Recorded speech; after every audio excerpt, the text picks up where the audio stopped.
So I tried to wipe code with React Native and it created beautiful UI, but I faced issues with the native components. Like when I clicked on input field, it will get hidden behind the keyboard. So I tried to apply some fixes, but none of them work very well. So I started looking for a better way to wipe code mobile apps, and I discovered that you can wipe code mobile apps using React and Capacitor. I found it very easy for wipe coding compared to React Native. Basically, Capacitor is the tool that turns your React web apps into real mobile apps, and it was built by Ionic team, so it works perfectly with React, and you can also use it with Angular or Vue. So it's like a bridge. It takes your web code and puts it into iOS and Android. And it also gives you access to native features like camera, GPS, and push notifications by using simple plugins. So let's build a simple to-do app using React and Capacitor, and I will show you how it works. So first you will need to create the React app using Vite. So for that you need to run this command, which is npm create Vite at latest, and you have to select React. Then we will use TypeScript and no, and yes, and it will take some time and install the dependency. Then once everything done, it will automatically run the app. Then we can access our app by using this URL, and it's running. So I have just moved to do app folder, and we will wipe code our app here. So I'm going to use this prompt which Gemini wrote for me, and we are going to run it inside of Anti-Gravity IDE. So here's the prompt, and we will run it. It's a prompt like build a minimalist to-do app with React and Tailwind CSF, and it has features like list of tasks and the plus button to add new tasks and mobile specific uses. So it's asking to install Tailwind related dependencies. So we will hit run. So anti-gravity just faced some issues, and we will retry. So currently it's trying to configure the Tailwind CSS,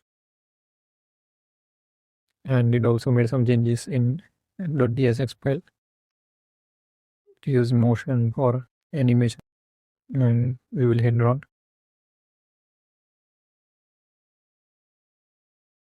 So currently it's previewing the app, and it will find if everything work or not.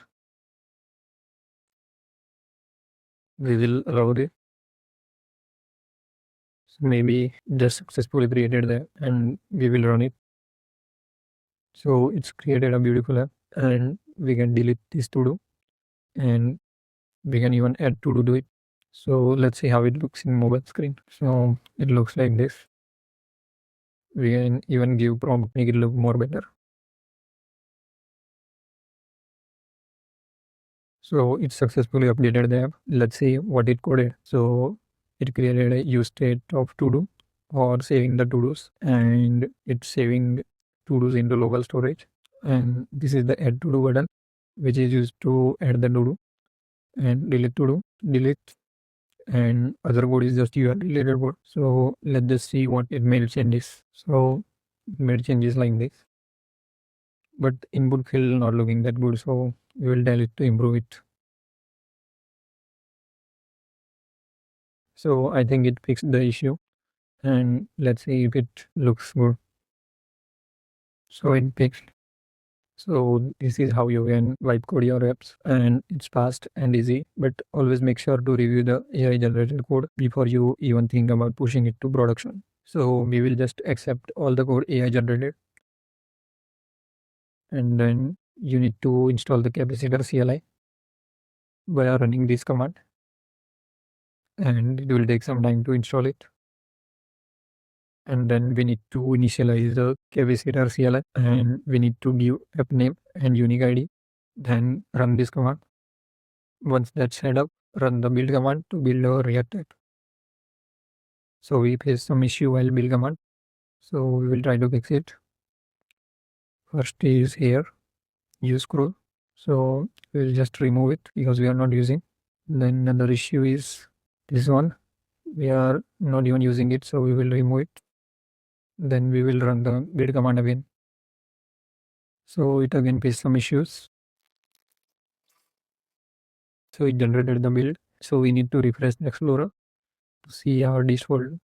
And here it is. Now let's turn this into an Android app.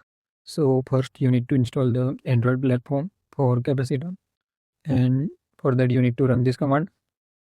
It will install the Capacitor Android. Then add that Android project to your workspace. And for that you need to run this command. And after that run, it will prepare the files and we can open everything in Android Studio. Now you can sync the VibeCode with Android code by running this command, which is nvxcap sync Android, and it will sync. Then when you run this command, it will open the Android Studio.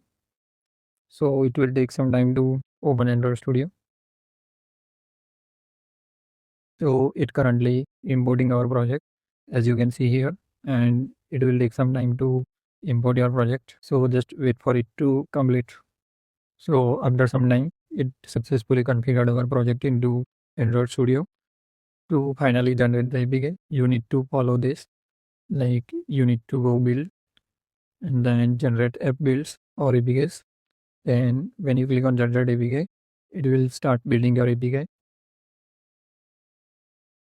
So we can see here, and when you click on locate, you will get your APK file here and you can install it in your Android device. So here is the APK file and you need to install it.